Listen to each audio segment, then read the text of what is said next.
President Joe Biden withdraws from the race. Another disciplinary complaint against Attorney General Todd Rokita, plus the fiscal closeout and more. From the television studios at WFYI, it's Indiana Week in Review for the week ending July 26, 2024. Indiana Week in Review is made possible by the supporters of Indiana Public Broadcasting Stations. This week, Indiana was one of the first stops for presumptive Democratic presidential nominee Kamala Harris. WFYI's Jill Sheridan reports the vice president spoke to a crowd of thousands of black women at the Indiana Convention Center. Harris's speech at the Zeta Phi Beta Sorority's National Boule was planned before President Biden's announcement that he would not seek re-election. At the sold-out event, Harris told the crowd that voters will have a choice between two different visions of America. One focused on the future, the other focused on the past. And with your support, I am fighting for our nation's future. Much of the speech focused on accomplishments of the Biden administration, including a cap on insulin prices, school debt forgiveness, and Medicaid expansion. The sorority said while they don't endorse political candidates, they do support voter education and getting people to the polls. Can Kamala Harris win the presidential race? It's the first question for our Indiana Week in Review panel. Democrat Lindsay Haake, Republican Mike O'Brien, John Schwantes, host of Indiana Lawmakers, and Niki Kelly, editor-in-chief of the Indiana Capital Chronicle.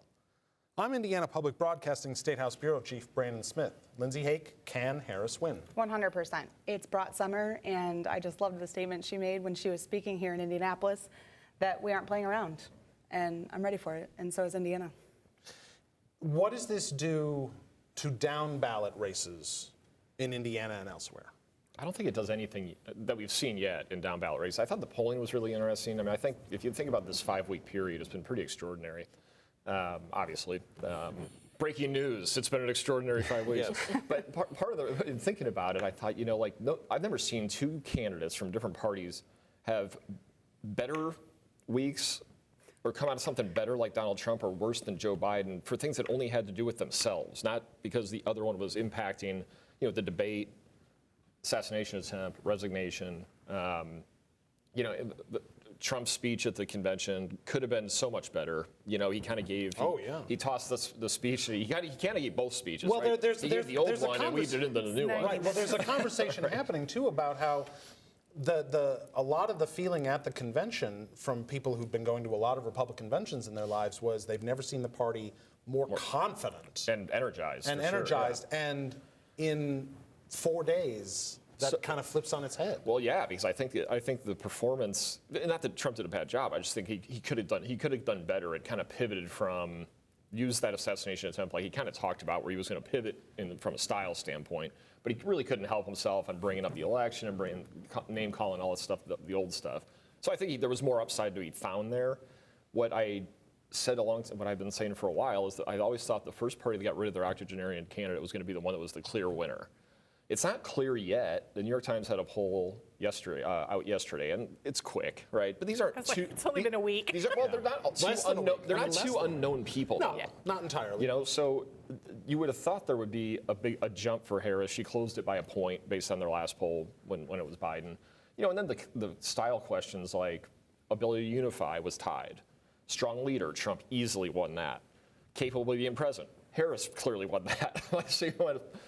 Weak leader, capable of being president. It was just like it's like voters are figuring it out, and it wasn't what I kind of thought. What I think I believed before, which was there was a big population of people that once one of these guys out, they were just like, nope, I'm in for the other guy, right? Well, just because it's been so stuck for so long. And we're starting to see. I mean, you talk about an excitement gap because clearly that existed before Biden left the race.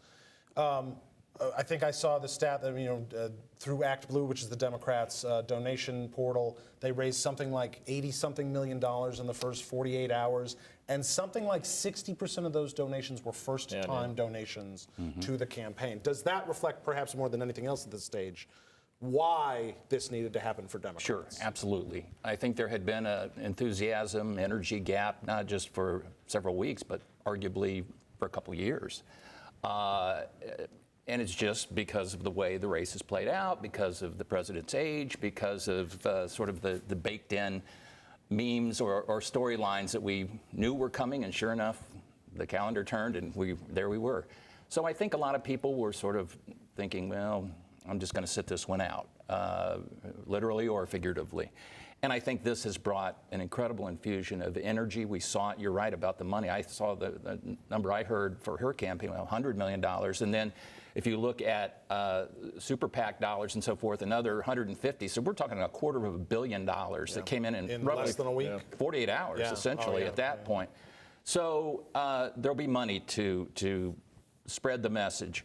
I think even though, to Mike's point, they are both known candidates, I don't know that Kamala Harris is really known. She's not defined. She's known through a filter. Yeah, she's known through the memes. She's known through the 15-second little funnies on Instagram or on Twitter. Or even at the most basic level, people know the name Kamala Harris. They know maybe that she's the vice president. That's Beyond about it. that, And that's why the next, I think, 7 to 10 days are crucial as she reintroduces herself. I think and she gets an entire convention. And that's the thing that'll be delicate. I mean, her first speeches seem to have hit the mark. She's being portrayed as the DEI candidate, so I think David Axelrod, who knows a thing or two about winning presidential races with minority candidates, has said, don't play up the historic nature of this campaign. Play up the fact that here you have somebody who's energetic, qualified, has been vetted in ways. Well, they also are rolling out the prosecutor versus the felon storyline, which that's certainly an effective component of this, Are you surprised how quickly she basically cemented her place as the presumptive nominee? Yeah, I mean, they definitely turned on a dime. Obviously, anyone can still, any other Democrat who wants to challenge her can. They need 300 delegates to file to run in the convention, but, everyone has lined up behind Kamala. I think there was some practicality. I'm not saying they don't support Kamala in general, but I also think a lot of Democrat Party leaders were thinking practically, which is we're 100 days out. Like, we can't really afford to have a fight right now. Can't elect somebody in 100 days. You can, yeah. I wasn't going to move off this topic because as someone who knows something about running a 100-day campaign for office, obviously state versus federal state versus nationwide is a little different in terms of scale, but is this achievable for the Harris campaign? And for one very important reason that it's different. We ran, when Holcomb ran in 2016, it was hit and miss down the stretch, but then by the end, it was clearly going for Trump, in Indiana anyway. Some and coattails. so you fall into that, and we knew that if Trump won by 20, everybody's in. Yeah. Like, no Democrats are winning. And he won by 19, so. Yeah, and then you kind of layer them in from there. Todd Young probably wins by 12 or 15. Holcomb maybe 9 or 10. If Trump's at 15, Todd Young, we, the Holcomb campaign, are okay. Now we're in territory we don't want to be in. But all of that was true because of the national environment that's set by this race. Like, they're not running underneath anything, right? Like we were in 100 days. For $1 billion, you can do anything. You can do anything. But that goes to your original question, which was, does this help Indiana down ballot races? And the answer is yes, for those reasons exactly. For those reasons, sure. 101 days, I might mention. It always does. Yeah. And we've had great support and great enthusiasm just over on the Destiny Wells camp. Not speaking for any other candidates, but it's been invigorating. I haven't seen energy like this. Well, I think the reason it solidified too so fast was because Democrats came out of that debate panicked. Sure. And then we had a great convention. Yeah. And they went, we have no time Where to your go own members left squander during Trump's speech, I might remind you. We can't squander 3 or 4 weeks trying to figure out, is it Gavin Newsom and who's that guy? And Democrats are going, who are these people? And now you're fighting on a convention until 3 in the morning. All right, time now for viewer feedback. Each week we pose an unscientific online poll question. This week's question is, who will win the presidential race? A, Democrat Kamala Harris, B, Republican Donald Trump, or C, someone else? Last week's question, who will win the race for Indiana governor? 35% of you say Republican Mike Braun, 63% say Democrat Jennifer McCormick, and 2% for Libertarian Donald Rainwater. If you want to take part in the poll, go to WFYI.org/IWIR and look for the poll. An Indianapolis lawyer has filed another complaint against Attorney General Todd Rokita with the state's Attorney Disciplinary Commission. The complaint alleges Rokita violated the state's rules of professional conduct for attorneys. Earlier this year, Rokita held a press conference asserting that terminated pregnancy reports are public records that should be disclosed.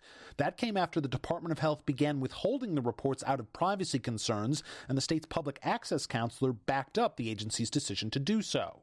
Rokita, whose clients as Attorney General include the Department of Health and the public access counselor, accused them of collusion. Attorney William Groth's disciplinary complaint says Rokita's press conference violated multiple rules governing attorney conduct. That includes a rule prohibiting lawyers from giving legal evaluations that could materially and adversely affect their clients without their clients' consent. Groth has filed 2 of the 3 disciplinary complaints against Rokita during the Attorney General's 3+ years in office.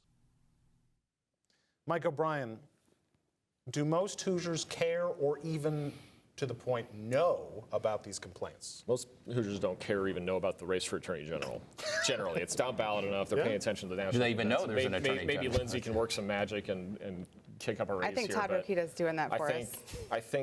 I do think if voters are paying attention, I think you layer on any series of negative things that look alike, it starts to create a narrative and a trend. But I think on this issue, I said it a few weeks ago, so I want to be consistent.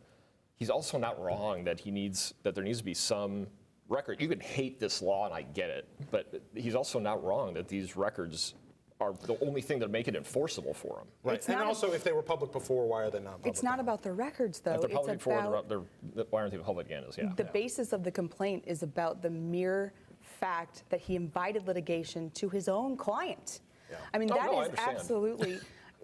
I'm looking more through a political lens. I'm not going to go argue the merit of the case. Of course. I asked Destiny Wells this question a week or 2 ago, which was in 2022. I talked to a staffer of Diego Morales' campaign on election night, who Destiny, of course, ran against unsuccessfully in 22, and he's told me, kind of unprompted, we were really worried about all of the negative stuff about Diego Morales in that campaign, and then we got outside of I-465, and no one knew about any of it. Why are we not going to have that same? Why are Democrats not going to have that same problem in 2024? Because you have Todd Rokita, who's so chasing after national media all the time and has been for his entire, how long has he been a part of the elite now, as one of the elected class, if you will. That's what he does. He chases after the national media picture. On 2022, when we were on that race, he was on Fox News left and right, taking bat at healthcare providers in this state. So I don't think he's short of any critics across these 92 counties of Indiana. He's certainly much more high profile because that's the way he wants it to be in part. But we are also in a campaign cycle when, yes, way more people are paying attention, but there's also way more to pay attention to. Mm-hmm. Can something like this break through to the general electorate? I mean, I think right now where we're at in the process, probably not, because all we have is one guy saying, I filed a complaint. It's all private until the Supreme Court Disciplinary Commission would actually substantiate and file their own complaint. And so unless that happened, if that would happen, I would say maybe it would cause a bit of a problem. But how you do that, not to help you.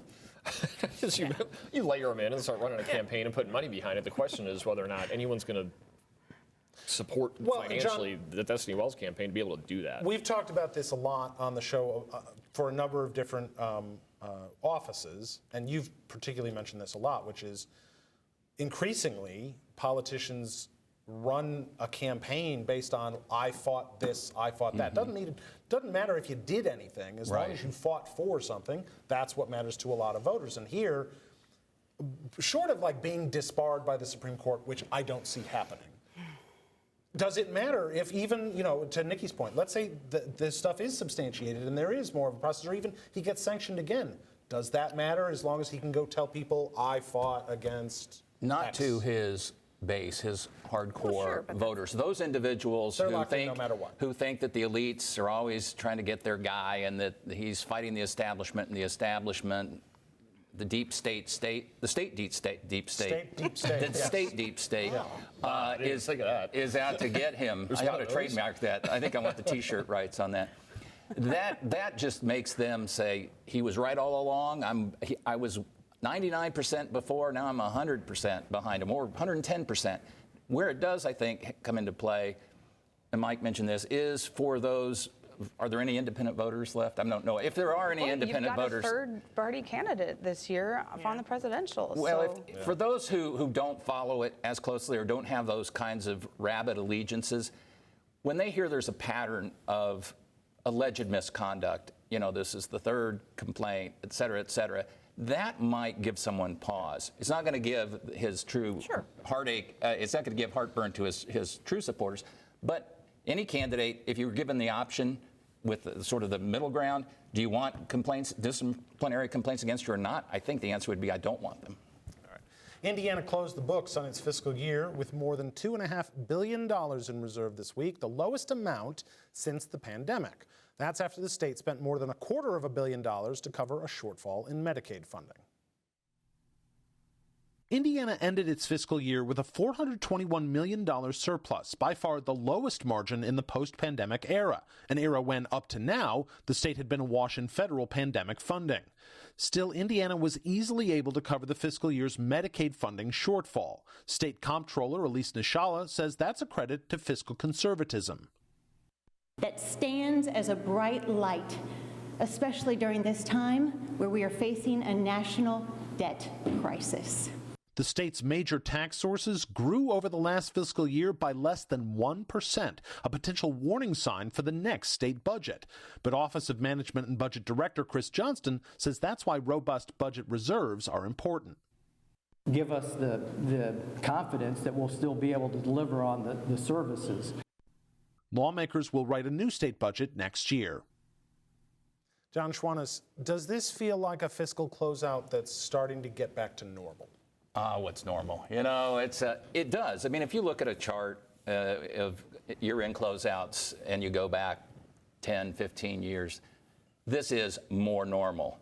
Now, a lot of the charts, if you adjust it for inflation, maybe it's not as healthy as we saw maybe in the mid-teens in 2014, 15, 16. But and certainly not the last couple of certainly not the last few, which threw everything into a tizzy.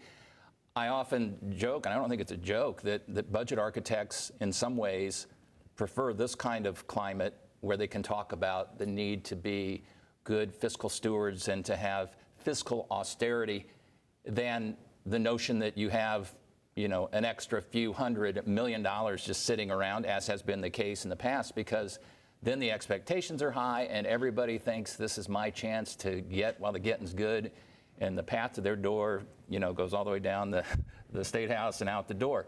This, when you set the tone, and I'm not saying this was, the numbers are the numbers, but the spend certainly can be, we have to be very shrewd about how we spend dollars, and we're already hearing that messaging. And it makes it easier to say no, makes it easier to lower expectations so that, there can be some victories at the end, and there can be historic, we got to have, what's a budget session without the ability to say we had historic increases in X, Y, or Z, so got to preserve that ability. Mike, exactly to that point, are folks you got skipped on this one, he'll get skipped on the next. Oh, you have something to say. All right. Oh, I just wanted to point out that it does throw some cold water on the tax reform discussions. Yeah. I think lawmakers for the last couple of years were like, we did 2 years in a row of automatic taxpayer refunds, and we were seeing these huge, sums of money sitting there, and now it's sort of coming back down to reality, and they'll have to really think through, whether we can be further cutting income taxes and things like that. Yeah, if you're the legislative budget architects, Ryan Mishler in the Senate, Jeff Thompson in the House, are you looking at these numbers? And obviously, they're not great news because you'd like to have more money than less, but for a budget writer, to John's point, is this like, okay, this is pretty much right where I want to be able to say no to a whole bunch of people well, there's who are going to be banging down my door already. From a strategic standpoint, sure, I think. A couple things. I think there were different sources of revenue the last several budgets because of COVID, a lot of federal money that really padded that. And it became, we saw that, and Ann Delaney's been hanging this surplus around my neck for like 10 years. So I want a little credit that's being spent down, and it's being spent on social services of all things. For Republicans, but she also didn't want to give back those 325. She's still complaining. So she probably would say, had you not done that, there still would be a little more money in the coffers. I think what we've seen, what concerns budget writers right now the most is that you have a leveling off of surplus revenue at a time when you have if you miss a little on some of the big programs like we've seen in Medicaid, you miss a little there, you miss a percent or two, and now it's $500 billion. So your surplus is gone entirely, which is the reason, which is back to the argument why you have it to begin with. And for every time a group wants something funded, they point at the surplus. And this is why it exists. It exists because that budget can miss by a little, and you've got nowhere to go if you don't have a surplus. So kind of that point, particularly, now we found out last year we have a Medicaid miss on the forecast of about $1 billion. And we've now seen that shortfall, basically half of it paid off through Medicaid reserves and general fund reserves. So they could do that and still have a comfortable surplus. But there's still half of that shortfall to come. And is that why we're seeing benefits being curbed? You're going to have so much more at stake in the next coming months. It's hard for me to even believe that this press conference was given with a straight face, given these, frankly, an unfolding human crisis that I think is happening with FSSA and our budgetary priorities over at the State House. And frankly, I don't see how this happens without an expansion of revenue somewhere else. There's got to be an option. And frankly, I mean, we're sitting here without any type of marijuana revenue at all, and that's been a conversation that the State House for a long time. Advocates have been pushing for this, Hebb history and everyone. So there are answers to this problem, but it's not appropriate to call it a miss when you have made an error in a forecast by $1 billion. For a program. A miss by definition. It is. They missed they predicted wrong. Tell these families who are dealing with these changes on the marijuana's coming and help is on the way. Is it? That'd be great. Justin would be awesome. He'd be so excited by that. But I think you've got bigger problems coming with the State House. And if there's a Ryan Mishler whisperer out there, I'll hire her. High child care costs and low availability are strongly linked to women's workforce participation, according to new research from Ball State University. Indiana Public Broadcasting's Tamoria Cunningham reports how child care can be a barrier to entry for Hoosier women looking for work. Michael Hicks is an economist at Ball State who worked on the study. He says that for some families, the financial incentive to pay for child care so that both parents can work can be unrealistic. In 2022, the median hourly wage for a woman in Indiana was $21.53. An average worker at that rate could earn less than $4 an hour after taxes and child care costs. That same year, the national median hourly pay for child care workers was $13.32. The problem is on both sides of this is that we're not seeing high enough wages. And so we know that the thing that would improve wages for both women in the workforce here in Indiana and child care providers is better education. Hicks says that having more workers with a degree could help fill child care jobs and increase the availability of child care. Niki Kelly, does the state need to be more aggressive in expanding access to child care? Yeah, they could, and one way they could do it is, and there was another report that came out this week it was a couple weeks ago, was that we have a lot of people who are eligible for CCDF childcare assistance who just aren't getting it. They don't know about it.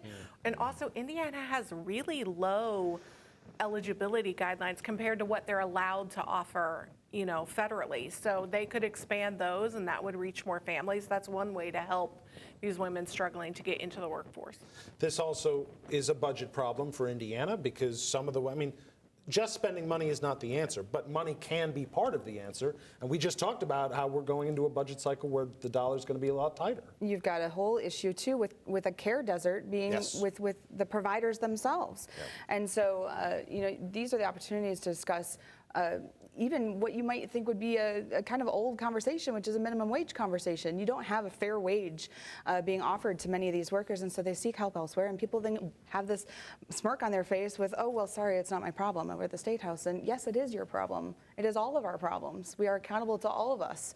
And when people can't get care for their kids and go to try to keep a job doing that, it's impossible. As we talk about workforce development being the watchword of building an economy that lasts well into the future, this seems like a pretty fundamental, huge obstacle in the way of doing that, right? Well, I think when you see these constituencies that aren't traditional, just social service constituencies looking at this, like workforce, the chamber, others that more traditionally at least align with Republicans that are in control of the State House. That's why the legislators started talking about this during the interim last year. It didn't really go anywhere during this last short session. It was an exceptionally short session. They did some stuff around regulations. They're starting to focus on it. from a money standpoint, it's like, okay, well, we're going to have, this is a microcosm of the legislative session. It's like, okay, there's about $60 billion in asks and about $40 billion in money. So who's willing to step down? Well, I mean, to the provider side, it reminds me a little of the teacher pay conversation, which lawmakers did try to address with a bunch more money to meet these new guidelines that the Governor's Commission set forth.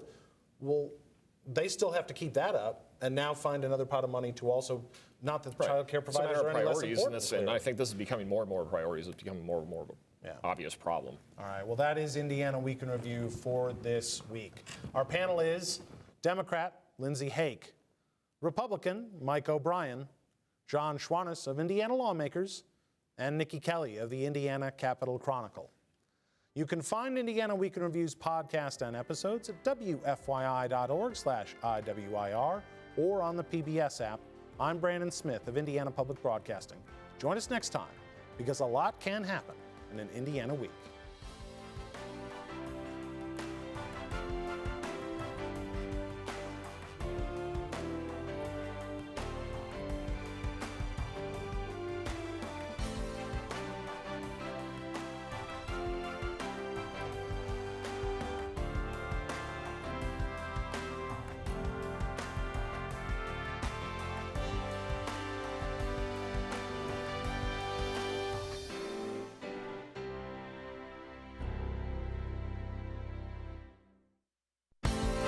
The opinions expressed are solely those of the panelists.